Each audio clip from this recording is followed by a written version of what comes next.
بسم اللہ الرحمن الرحیم الحمدللہ۔ آج ہماری تلاوت کا آغاز 21ویں پارے سے، اور جس کے آغاز میں اصلاح خلق کا ایک مختصر سا نسخہ ہے جو اللہ کریم نے دیا ہے۔ ساری مخلوق کے اصلاح کا ایک جامع ترین نسخہ ہے جو اللہ کریم نے دیا ہے، اور اس نسخے کے دو اجزاء ہیں۔ ایک فرمایا قرآن پڑھا کرو، قرآن کی تلاوت کیا کرو، اور دوسرا بتایا نماز اچھی کر لیا کرو۔ اگر دو چیزیں زندگی میں آ جائیں تو آہستہ آہستہ دین کی عمارت کھڑی ہو سکتی ہے، آہستہ آہستہ ایمان کی تازگی آ سکتی ہے۔ اصلاح خلق کا عالمی نسخہ نماز تلاوت، اور نماز وہ نماز ہوتی ہے جو اللہ کے لیے ہو، جس میں اللہ کی محبت، اللہ کی عظمت کی خشیت ہو، اور ساتھ اللہ کی یاد ہو۔ ان تینوں چیزوں کے بغیر نماز خالی خولی ہے۔ اور جب نماز ہوتی ہے تو اس کی ایک تاثیر بتائی، برائیوں سے روک دیتی ہے۔ نماز برائیوں سے روک دیتی ہے۔ یہ قرآن کہہ رہا ہے کہ نماز کی تاثیر ہے کہ برائیوں سے روک دیتی ہے۔ نمک کی تاثیر تو بدلی نہیں، مرچوں کی تاثیر تو بدلی نہیں، برف کی تاثیر تو بدلی نہیں، آگ کی انگارے کی تاثیر تو بدلی نہیں۔ نماز کی تاثیر کیسے بدل سکتی ہے جس کی تاثیر اللہ نے بتائی ہے؟ لیکن آج نمازی بھی ہے اور گناہ بھی ہے۔ نماز اچھی نہیں ہے، نماز اچھی نہیں ہے۔ جمعے میں مسجدیں بھری ہوتی ہیں، لیکن گھر اور بازار بھی گناہوں سے بھری ہوئی ہوتے ہیں۔ جمعوں میں مسجدیں نمازیوں سے بھری ہوتی ہیں، لیکن گھر اور بازار بھی گناہوں سے بھری ہوئی ہوتے ہیں، اس لیے کہ نماز نہ رہی۔ نماز کی وہ تاثیر اس لیے نہیں کہ نماز کے اندر جان ختم ہو گئی، بے روح سی ہو گئی، ورنہ نماز اللہ ہمیں نصیب فرما دے۔ اس میں یہ تاثیر ہے، گناہوں سے نجات دیتی ہے، گناہوں سے حفاظت کرتی ہے۔ پھر فرمایا یہ آپ سے مطالبہ کرتے ہیں کہ معجزہ، فرمایا قرآن سے بڑھ کر کون سا معجزہ ہوگا؟ آپ نے کسی سے پڑھا نہیں، کسی سے سیکھا نہیں، کسی سے خط نہیں سیکھا، زبان سے علم نہیں سیکھا، اور آنن فانن آپ کی زبان سے ایسا فصیح بلیغ کلام جاری ہو گیا، تو یہ اللہ کا کلام ہے۔ یہ تو آپ کی نبوت کی سب سے بڑی دلیل ہے، اور قرآن کا اعجاز ہر دور کے اندر نئی شکل سے ظاہر ہو رہا ہے، تو قرآن سے بڑھ کر اور کون سا معجزہ ہے؟ یہ تو بس اوقات نادانی میں یہ بھی مطالبہ کر دیتے ہیں کہ اگر ہم ناحق ہیں تو اللہ کا عذاب کیوں نہیں آتا؟ فرمایا عذاب آئے گا، اور جس دن عذاب آئے گا اس دن ان کے لیے کوئی اچھائی نہیں ہوگی۔ پھر دین کی خاطر جو لوگ ہجرت کرتے ہیں ایمان اور دین کی زندگی بچانے کے لیے، اللہ نے ان کو حوصلہ دیا، تسلی دی کہ اللہ کی زمین بڑی کشادہ ہے۔ تمہیں معاشی طور پہ پریشانی ہوتی ہے نا، تو دیکھو جو ذات پرندوں کو اور اڑنے والے ان پرندوں کو غذا مہیا کرتی ہے، وہ اللہ تمہیں بھی رزق دے گا۔ تمہارا کام اس دنیا میں اپنا ایمان دین بچانا ہے، باقی اللہ رب العزت رزاق ہے، وہ رزاق ہر جگہ ہے۔ تمہاری ترجیح دینداری اور ایمان کو بچانا ہو، اس کا تذکرہ فرمایا۔ پھر اللہ کی بڑائی کا تذکرہ فرمایا۔ یہ دنیا بہت تھوڑی سی ہے، کھیل تماشا ہے، حقیقی زندگی آخرت کی ہے، اور جو اللہ کی خاطر مجاہدہ کرتا ہے، مشقت اٹھاتا ہے، اسے اللہ اپنے در کا راستہ ضرور دکھاتا ہے، اسے اللہ رب العزت اپنی در کی منزل ضرور دکھاتے ہیں۔ اس کا تذکرہ فرمایا۔ پھر سورہ روم ہے، اور اس میں روم اور فارس دو اس وقت کی سپر طاقتیں تھیں۔ فارس یہ ایران کے لوگ تھے، اور روم یہ مغرب کا علاقہ تھا۔ ان دونوں ملکوں کے اندر جنگ تھی، تو فارس غالب آ گیا اور روم کو شکست ہو گئی۔ فارس آتش پرست تھا، مشرک تھا، آتش پرست تھا، آگ کی پوجا کیا کرتے تھے۔ تو مکہ کے مشرک خوشیاں منانے لگے، دیکھو ہمارے لوگ کامیاب ہو گئے۔ رومی اہل کتاب تھے، انہیں شکست ہوئی۔ تو اللہ رب العزت نے قرآن میں ایک پیشن گوئی بتائی کہ دیکھو 6-9 سالوں کے اندر پھر رومی غالب آ جائیں گے فارس پر۔ لیکن دنیا کے عالمی حالات، ظاہری احوال، ادھر روم کی ایسی زبردست شکست، اور باہر کے حالات بھی ایسے نہیں، اندرونی حالات بھی انتشار کا شکار، کوئی آثار نہیں تھے کہ رومی پھر کھڑے ہو سکیں گے۔ لیکن قرآن کی پیشن گوئی 9 سال کے بعد سچی ہوئی۔ پھر فارس کے جگر کے اندر اور دل کے اندر روم کا جھنڈا پھر لہرایا اور رومیوں نے پھر فارس کو شکست دی. اور وہی دن تھے جب اللہ رب العزت نے مسلمانوں کو بدر پر مشرکوں کے مقابلے میں فتح دی تو اہل کتاب کی کامیابی ہوئی، اس کا تذکرہ فرمایا. تو فرمایا یہ سب اللہ کی قدرت ہے، لیکن لوگ ظاہری احوال اور ظاہری اسباب اور ظاہری وسائل تک نظر رکھتے ہیں، وہ اللہ کی قدرت سے ناواقف ہے، وہ اللہ کی طاقت سے ناواقف ہیں. حالانکہ اس ذات کی قوت دیکھو، مردوں سے زندہ کرنا، زندوں سے مردہ کرنا، اور اسی کی قدرت تو ہے کہ اللہ رب العزت نے انسانوں کو پیدا فرمایا اور پھر ازواجی رشتے کا تذکرہ فرمایا کہ ازواجی زندگی کا ازواجی رشتے کا حاصل کیا ہے؟ سکون مل جائے، سکون مل جائے. اور یہ سکون بغیر باہمی الفت اور محبت کے نصیب نہیں ہو سکتا، اور یہ ازواجی زندگی کا سکون بغیر باہمی الفت اور محبت کے نصیب نہیں ہو سکتا. اور فرمایا یہ الفت اور محبت وَأَلَّفَ بَيْنَ قُلُوبِهِمْ لَوْ أَنفَقْتَ مَا فِي الْأَرْضِ جَمِيعًا مَا أَلَّفْتَ بَيْنَ قُلُوبِهِمْ. ساری دنیا کے خزانے بھی خرچ کر جاؤ اور چاہو کہ دلوں میں الفت اور محبت آ جائے، یہ نہیں آ سکتی. یہ اللہ کی عطا ہوتی ہے، یہ اللہ کی مہربانی ہوتی ہے، یہ اللہ کی رحمت ہوتی ہے. دلوں میں یہ اللہ یہ الفت اور محبت ڈال دیتے ہیں، اور یہی ازواجی رشتے کا سکون کا باعث ہے. اسی کی قدرت ہے رات دن کا یہ اختلاف. اور کتنی مخلوق ہے لیکن سب کی بولیاں مختلف ہیں، سب کی گویائی مختلف ہے، سب کی زبانیں مختلف ہیں، رنگت مختلف ہیں. چہرہ ہے کتنا لیکن ہر شکل دوسرے سے مختلف ہے. چہرے کے تھوڑے سے حصے میں اللہ نے ایسی تبدیلی کر دی، کروڑوں کھربوں انسان، ہر انسان دوسرے سے مختلف ہے. یہ اللہ کی قدرت ہے، زمین و آسمان کا یہ نظام ہے. اس اللہ نے یہ دین دیا ہے، یہ فطرت کے مطابق، یہ دین فطرت ہی ہے. اور جو اللہ کی طرف رجوع کرتا ہے اللہ کی مدد اور نصرت کو دیکھتا ہے. فرمایا جن لوگوں نے شرک کیا وہ بھی مصیبت کی گھڑی میں اللہ کو پکارتے ہیں، لیکن جب اللہ کی مدد آتی ہے پھر وہ اللہ کو بھول جاتے ہیں. اور جب اللہ کی پکڑ آتی ہے تو جب اللہ کی پکڑ آتی ہے اللہ کو پکارتے ہیں، جب اللہ کی رحمت آتی ہے پھر اللہ کو بھول جاتے ہیں. اس کا تذکرہ فرمایا. زمین میں جتنے بڑی بڑی مصیبتیں اور آزمائشیں اور مصائب آتے ہیں، فرمایا اس کی ایک بڑی وجہ انسانوں کے گناہ ہوتے ہیں، انسانوں کے گناہ ہوتے ہیں. لیکن دنیا آج مادی اور ظاہری اسباب میں ایسی الجھی ہے کہ بڑی سے بڑی آفت بھی آ جائے تو اللہ کے نظام کی طرف اس کی نظر نہیں جاتی، اور اللہ کی اس پکڑ کی طرف خیال نہیں جاتا. مادی دنیا میں ایسی گم ہو چکی ہے کہ ہر چیز کی توجیہ مادیت نکال لیتی ہے. فرمایا گناہ، مصائب اور آفتوں کی بڑی وجہ انسانوں کے گناہ ہیں. دنیا میں اللہ رب العزت گناہ کی سزا دیتے ہیں تاکہ واپس لوٹ جائیں، توبہ کر لیں، رجوع کر لے. کچھ گناہوں کی سزا ہم اس دنیا کے اندر بھی دیتے ہیں. اس کا تذکرہ فرمایا. پھر اللہ کی قدرت، آسمان سے ہواؤں کا چلانا، پھر رحمت کی بارش کا بھیجنا، پھر مردوں کے بعد بنجر زمین کو زندہ کرنا. ایسی اللہ مردوں کو بھی زندہ فرما دیں گے. خود انسان اپنی تخلیق پہ غور کرے، کمزور اور پھر طاقتور اور پھر طاقتور، پھر کمزوری کی طرف، پھر بڑھاپے کی طرف. یہ سارے ادوار انسانی زندگی پہ آتے ہیں، یہ سب اللہ کے قدرت کے شہکار ہیں.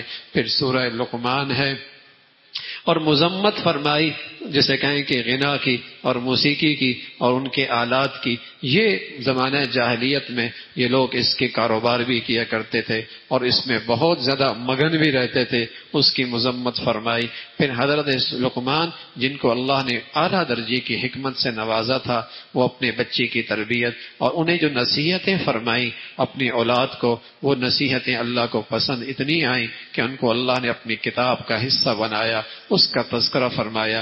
پہلی نصیحت اپنے بیٹے سے کرتے ہیں، شرک نہ کرنا بیٹے، شرک نہ کرنا، شرک بڑا ظلم ہے. اور ساتھ تلقین فرمائی والدین کے ساتھ حسن سلوک کرنا، ان کے ساتھ اچھے سلوک سے پیش آنا. اور پھر فرمایا جہاں بھی ہو، خلوت میں ہو، تنہائیوں میں ہو، یہاں تک کہ تو زمین میں لہروں، سمندر میں لہروں کے اندر ہو یا آسمان کی فضا میں ہو، خیال رکھنا اللہ دیکھ رہا ہے، اللہ دیکھ رہا ہے تو اس کی نظروں سے اوجھل نہیں ہے. بیٹے نماز کا اہتمام کرنا، برائیوں سے روکنا، اچھائیوں کا داعی اور آسائیوں کا سفیر بننا، اخلاق اچھے کرنا، اخلاق اچھے کرنا تکبر نہیں، غرور نہیں، اترانا نہیں، اچھے اخلاق سے پیش آنا.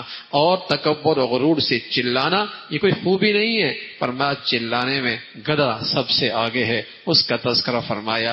اچھے اخلاق کی تلقین. تو باپ نے بیٹے کو عقیدے کی ترغیب دی، اعمال صالحہ کی ترغیب دی، نماز کی تلقین کی، اور مخلوق خدا کی اصلاح کی تلقین کی، اچھے اخلاق کی تلقین کی.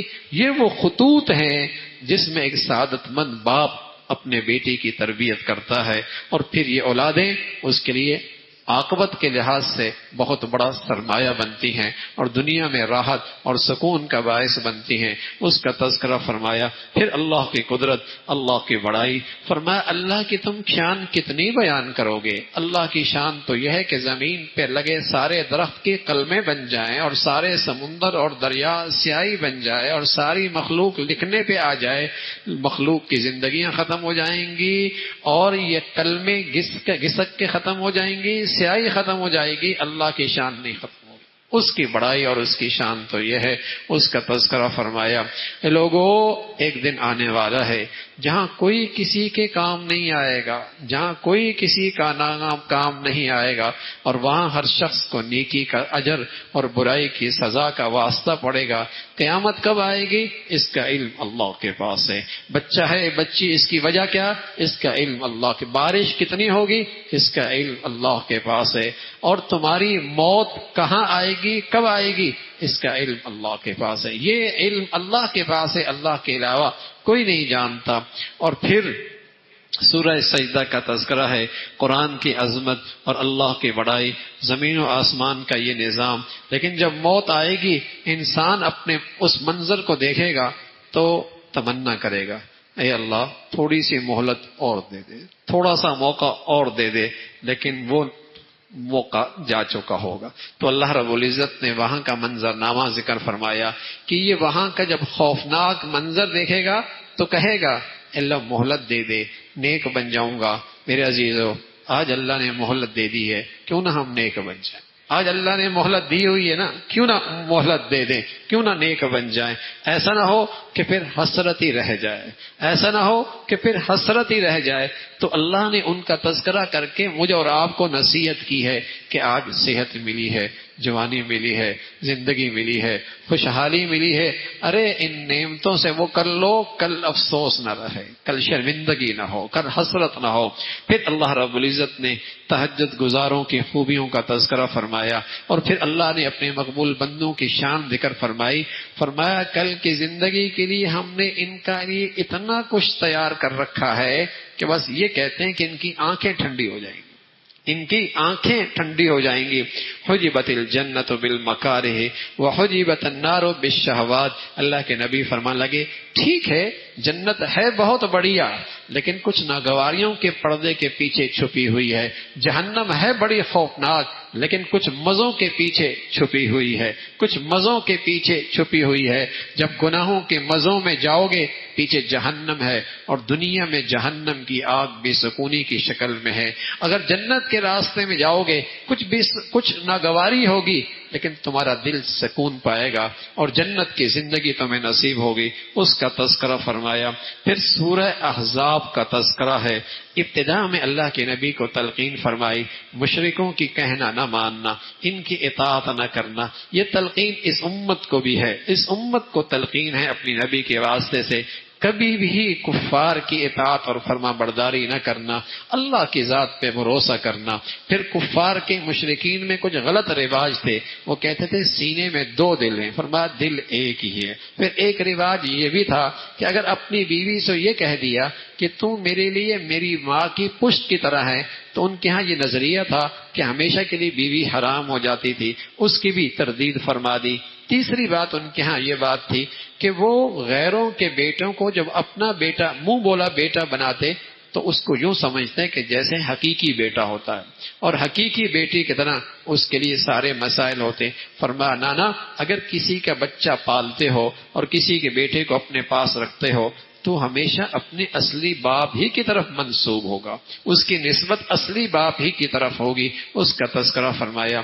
پھر اللہ کے نبی صلی اللہ علیہ وسلم کی جو امت سے تعلق ہے اور امت کا اپنی نبی سے تعلق ہے، فرمایا اہل ایمان کو اپنی نبی سے سب سے زیادہ محبت اور سب سے زیادہ تعلق ہوتا ہے، اور آپ کی ازواج ساری امت کے لیے روحانی مائیں ہیں، اس کا تذکرہ فرمایا۔ پھر غزوہ احزاب، پوری دنیا کفر، جیسے آج دنیا کا نیٹو ہے، اسلامی دنیا پہ بس اوقات یلغار کرتا ہے، اس وقت پوری دنیا کا کفر، احزاب جماعتیں کفر، مشرک بھی، منافق بھی، یہودی بھی، یہ سارے کے سارے مل کر مدینہ کی اس ریاست پر حملہ آور ہوئے، اور مدینہ میں رہنے والے یہودی بنو نذیر، بنو قریظہ، انہوں نے اللہ کے نبی سے معاہدہ کر رکھا تھا کہ آپ کے دشمن کا ساتھ نہیں دیں گے، لیکن انہوں نے اس معاہدے کو توڑا، عہد شکنی کی اور دشمنوں کے ساتھ مل گئے۔ ادھر مسلمانوں کی تعداد بہت تھوڑی، دشمن کی تعداد بہت بڑی، مشورہ ہوا کیا کرنا چاہیے۔ حضرت سلیمان فارسی نے جنگی حکمت عملی کے تحت مشورہ دیا کہ مدینہ کے اطراف میں خندق کھودی جائے، چھوٹی سی لشکر، چھوٹا سا لشکر، تھوڑا سا فوجی، لیکن جذبہ ایمان، سبحان اللہ، صرف 6 دنوں کے اندر 3.5 کلومیٹر خندق کھود دی۔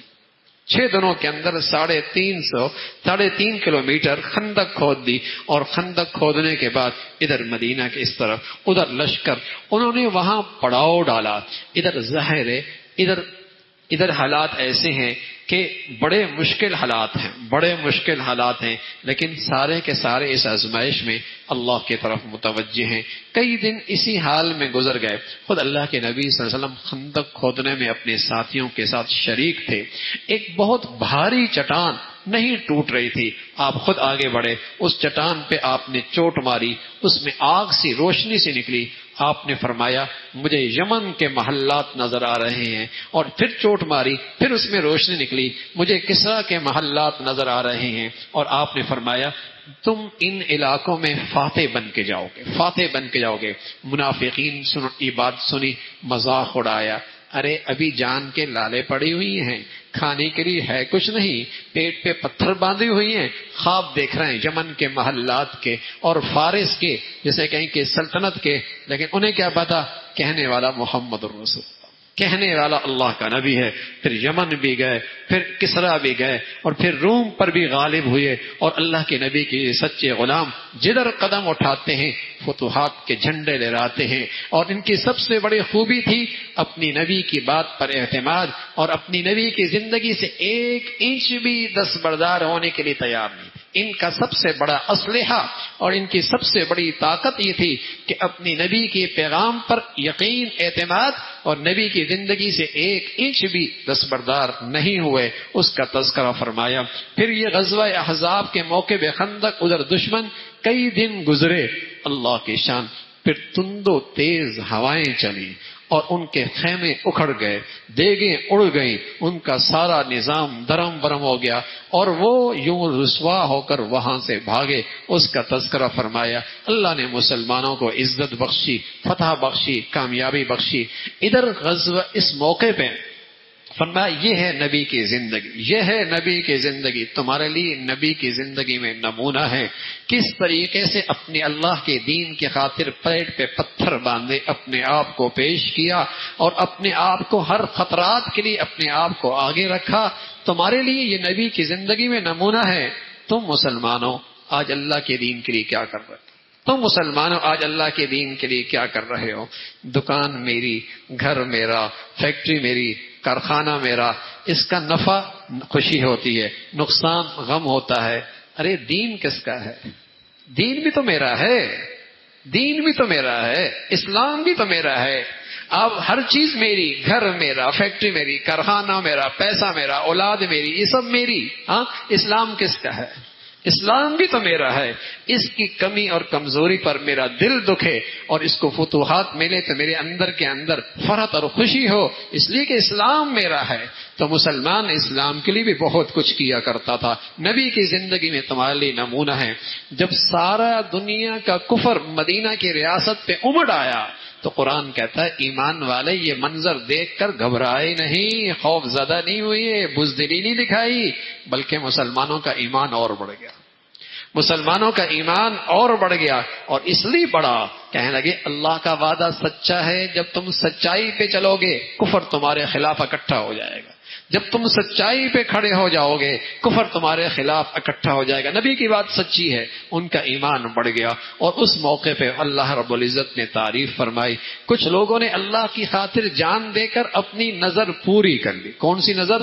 لا الہ الا اللہ محمد الرسول اللہ، یہ نظر ہے۔ اے اللہ تیری خاطر جئیں گے، تیری خاطر ماریں گے، تیری خاطر جئیں گے، تیری خاطر مریں گے، یہ نظر مانتا ہے مسلمان۔ مسلمان نے اللہ سے عہد کر رکھا تھا، مسلمانوں نے اللہ سے عہد کیا ہوا ہے، تیرے لیے جئیں گے، تیرے لیے مریں گے۔ فرمایا کچھ نے اپنی نظر پوری کر لی اور کچھ انتظار میں ہیں، وہ گھڑی کب آئے کہ جینا بھی اللہ کے لیے تو ہے ہی، مرنا بھی اللہ کے لیے ہو جائے، اس کا تذکرہ فرمایا۔